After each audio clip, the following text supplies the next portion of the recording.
bi rekel, igro v svojih rokah, vendar pa vse do konca zelo napeto. Ja, po 14 dneh smo se spet srečali z ekipo Maribora, ki je že zadnjič pokazala, da je dobra ekipa. Zato smo se danes odločili, da bomo tekmo stopili bolj odločno, kar smo tudi pokazali. Mislim, da smo tekmo ves čas nadzorovali.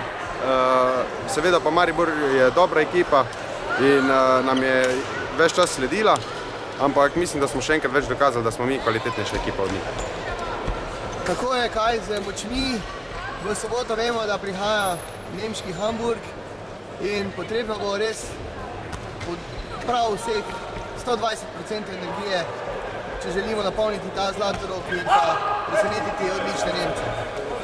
Evropske tekme so razred zase, zato utrujenost na takih tekmah nikoli ni problem. Pričakujemo polno dvorano in mislim, da nam bo s pomočjo gledalcev in našo borbenostjo uspelo narediti nek rezultat.